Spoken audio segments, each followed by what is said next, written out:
નમસ્કાર દર્શક મિત્રો, હું અશોક પરમાર સહયોગ દ્વારા પ્રસ્તુત ન્યૂઝ 20 ગુજરાતીમાં આપ સૌ દર્શક મિત્રોનું હાર્દિક સ્વાગત કરું છું। જોઈએ આજના મુખ્ય સમાચારો। જૂનાગઢ જિલ્લામાં ભારે વરસાદના સંદર્ભે જરૂરી જાણકારી આપવા માટે જિલ્લા કલેક્ટર અનિલ કુમાર રાણાવસિયાએ પ્રિન્ટ અને ઇલેક્ટ્રોનિક મીડિયાના પત્રકાર પરિષદથી માહિતી આપી। જૂનાગઢ જિલ્લામાં ગઈકાલથી લઈને આજ સવાર સુધી પડેલા ભારે વરસાદને લીધે જનજીવન જે અસરગ્રસ્ત થયું છે એ બાબતે જણાવવાનું કે જિલ્લામાં વંથલી, માણાવદર, કેશોદ, માંગરોળ આ વિસ્તારોમાં વધારે વરસાદ પડ્યો છે। વંથલીની વાત કરીએ તો ગઈકાલે અને આજ સવાર સુધીના આંકડામાં લગભગ 13 ઇંચ જેટલો વરસાદ ત્યાં નોંધાયો છે। એ જ રીતે કેશોદમાં 12 ઇંચ જેટલો વરસાદ ત્યાં નોંધાયો છે। સાથે સાથે માણાવદરમાં 7 ઇંચ જેટલો વરસાદ અને એના સિવાય જે માંગરોળ છે એમાં 5 ઇંચ વરસાદ નોંધાયો છે। આ સમગ્ર પરિસ્થિતિના લીધે જિલ્લામાં લગભગ 75 જેટલા રસ્તાઓ જે છે અસરગ્રસ્ત થયા, જેમાં ઓવરટોપિંગના લીધે પાણી એના પરથી જે વહ્યું છે એના લીધે જિલ્લામાં 65 જેટલા ગામડા છે કે જે અત્યારે સંપર્ક વિહોણા બન્યા છે। આ તમામ ગામડાઓ સાથે અમારા જે કંટ્રોલ રૂમ છે એ તાલુકા કક્ષાના, જિલ્લા કક્ષાના એ લોકો એમની સાથે સંપર્કમાં છે।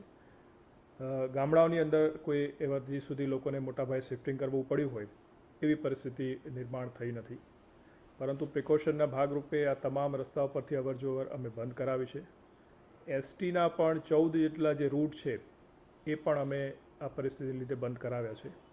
જિલ્લામાં 19 જેટલા ડેમ છે, એમાંથી 9 જેટલા ડેમ છે એ અત્યારે ઓવરફ્લો થયા છે, જેમાંથી 53 જેટલા ગામડાઓને પણ અમે એના નદી કાંઠાના આવતા હોય એને અમે એલર્ટ આપી દીધું છે।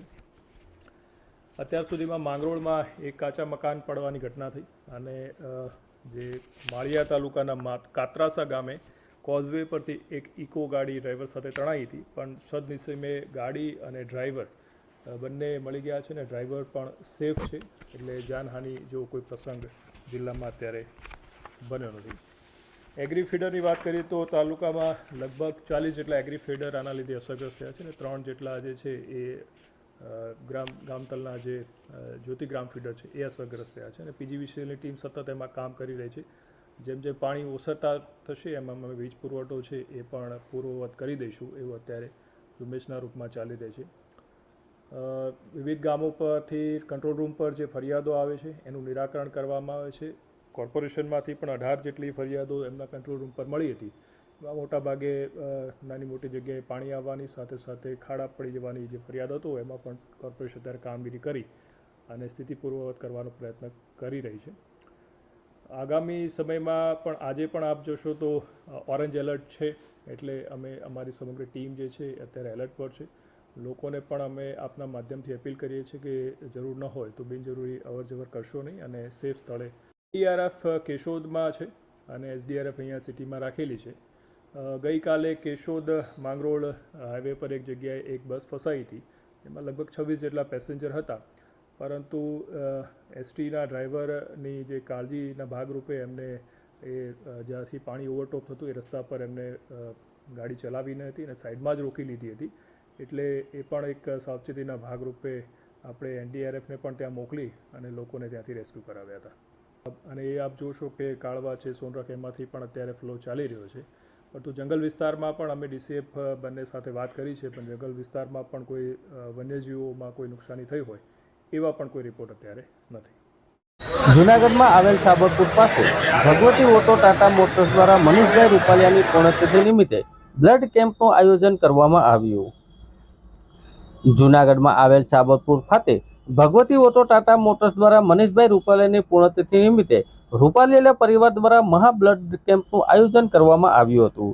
છેલ્લા 6 વર્ષથી રક્તદાન કરવામાં આવે છે, જેમાં આજે પૂજ્ય શ્રી શેરનાથ બાપુ જૂનાગઢ જિલ્લા પ્રમુખ કિરીટભાઈ પટેલ, જૂનાગઢના ધારાસભ્ય સંજયભાઈ કોરડિયા, ડેપ્યુટી મેયર ગિરીશભાઈ કોટેચા સહિતના મહાનુભાવોએ દીપ પ્રાગટ્ય કરી કેમ્પને ખુલ્લો મૂક્યો હતો। ટાટા મોટર્સના માલિક શાંતુભાઈ રૂપાલિયા તેમજ ગુંજનબેન પટેલ દ્વારા જહેમત ઉઠાવવામાં આવી હતી। અંદાજે 500થી વધારે બોટલ એકત્ર કરવામાં આવશે। બ્લડ બેંક ડોનરના ગિફ્ટ આપવામાં આવી હતી તેમજ એક વૃક્ષ વાવવાનું વચન પણ આપવામાં આવ્યું હતું. મારું નામ વાઢેર સતીશ મોહનભાઈ છે. હું કાકડિયા મેટલ કંપનીમાં કામ કરું છું. આજે મહા રક્તદાન કેમ્પ અહીંયા યોજેલો હતો ટાટા મોટર્સ રાજકોટ રોડ ઉપર. તો અમને એમ થયું કે આજે થોડુંક લોહી આપીને કોઈને મદદરૂપ બનીએ. આજે મેં બ્લડ આપ્યું. આજે મેં બ્લડ આપ્યું. રેડી. બહુ કરો. જૂનાગઢના ધારાસભ્ય સંજયભાઈ કોરડિયાએ જોશીપરા ખાતે આવેલા રેલવે ઓવરબ્રિજને લઈ પ્રતિક્રિયા આપી. એક તો જુનાગઢની અંદર જોશીપુરાનો જે રેલવેનો ઓવરબ્રિજ છે એ બનવો જ જોઈએ. એમની સાથે ઓવરબ્રિજ બનવો જોઈએ, એમની સાથે હું સહમત છું. અને જુનાગઢના લોકો પણ જેટલી સંસ્થાઓ છે કે જે લોકો છે બધા એ ઓવરબ્રિજ બનવાના તરફેણમાં જ છે. અને ઓવરબ્રિજ કાલે નહીં આજે શરૂ થતો હોય તો આજે જ થવો જોઈએ એની તરફેણમાં દરેક લોકો છે. કારણ કે વર્ષોથી આ જોશીપુરાના ફાટકનો પ્રશ્ન છે એટલે એનું નિરાકરણ થવું જોઈએ. પણ જ્યારે કોઈ પણ ડિઝાઇન બનાવી ત્યારે એ ડિઝાઇનની સાથે સમસ્યાઓ કઈ કઈ આવશે એનું નિરાકરણ કઈ કરવું એ બનાવવાની જરૂર છે. અત્યારે જે રોડની ઉપર પિલર નાખ્યા છે એ ખરેખર જે સરકારી જમીન આપણે એક્વાયર કરી છે એની ઉપર નાખ્યા હોય તો રોડ ઉપર જ્યારે ઓવરબ્રિજનું કામ 2-3 વર્ષ જેટલા વર્ષ ચાલે ત્યાં સુધી ટ્રાફિકનો પણ પ્રશ્ન ન રહે, આપણો રોડ કન્ટિન્યુ રહે, નવો રોડ ન બનાવવો પડે. સરકારી જમીનની અંદર પિલર ઊભા થાય તો એ પિલરની નીચે સરકારી જે પણ ઓફિસો છે એમનું પાર્કિંગ મળે અને ટ્રાફિકનો પ્રશ્ન પણ હલ થઈ જાય. વૈભવ પાસે જે ગાંધી ચોકનો છે એટલે આ ફેરફાર આટલો જોઈએ. બીજું મને વિડીયો દ્વારા માલુમ પડ્યું કે 2 તબક્કામાં થશે તો ખરેખર 2 તબક્કામાં થવો જોઈએ તો એની ડિઝાઇન અત્યારે જે એપ્રુવ કરી છે એ લોકો સમક્ષ મૂકી દેવી જોઈએ. આપણે વાતો કંઈક કરી અને લોકોને કંઈક દેખાડી છે એને બદલે રિયાલિટી દેખાડી તો ખોટી રીતે લોકો પણ વિરોધમાં ન આવે. અને કોઈ લોકોને બ્રિજનો વિરોધ પણ નથી અને કોઈ એનો વિરોધ પણ નથી કરતા. બનવો જોઈએ. કમિશનર સાથે મારે વાત થઈ છે કે બ્રિજને સાઈડમાંથી સરકારી જમીનની અંદરથી લઈ અને પિલર ઉતારવા જોઈએ. અને એ સાથે જે એક જોશીપુરા સાઈડ જાય છે એ રીતે બીજો ગિરિરાજ સાઈડ એક એક્ઝિસ્ટિંગ અત્યારે ખાલી એક પિલર આપી દેવો જોઈએ કે જેથી ભવિષ્યની અંદર બીજી બાજુ એ જઈ શકે. એમની માગણી કરી છે અને એમની ઉપર એમને સહમતિ પણ આપી છે કે એ વસ્તુ શક્ય છે અને ટ્રાફિકને ન થાય. તો આ વસ્તુને ધ્યાનમાં રાખીને આટલો ફેરફાર કરીને મૂકી દે. દરેક લોકો બ્રિજની સાથે જ છે. આજે જ બ્રિજનું કામ ચાલુ થાય એની સાથે બધા લોકો સહમત છે. પણ એને વ્યવસ્થા જોઈ અને ભવિષ્યનું કોઈ પણ આયોજન કરી એ આવનાર 25 વર્ષ 30 વર્ષને ધ્યાનમાં રાખીને આયોજન કરવું જોઈએ. આજની પરિસ્થિતિને નિકાલ કરવા માટેનું આયોજન હોવું જ ન જોઈએ. ફરીથી હું કહું છું કે 2 તબક્કામાં જો એ લોકો બનાવવાના હોય તો એની ડિઝાઇન આજને આજ લોકો સમક્ષ મૂકવી જોઈએ કે આ ડિઝાઇન છે, આની મંજૂરી થઈ ગઈ છે, એનો પૈસા આવશે એટલે બીજા તબક્કામાં થશે તો લોકોને એનાથી સંતોષ થાય. આ જ પદ્ધતિ છે કામ કરવાની ને એ કરવી જોઈએ એવી મારી એક વિચારસરણા છે. અને જોશીપુરા કે વિસ્તારના લોકો જૂનાગઢના મંથલી પોલીસ સ્ટેશનના ગુનાના કામે છેલ્લા ઘણા સમયથી નાસ્તા ફરતા આરોપીને પકડી પાડતી જૂનાગઢ પેરોલ ફોર્સ સ્ક્વોડ.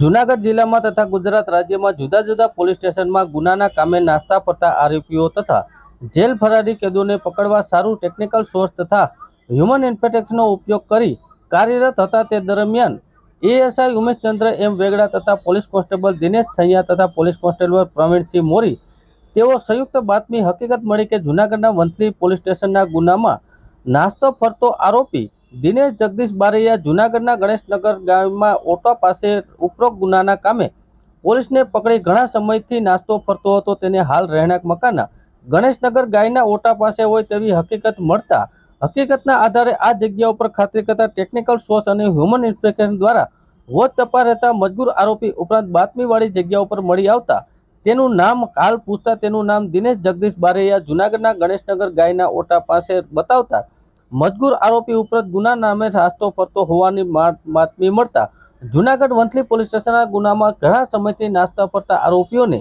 પકડી જૂનાગઢના પેરોલ કોર્ટે પકડી પાડ્યો હતો.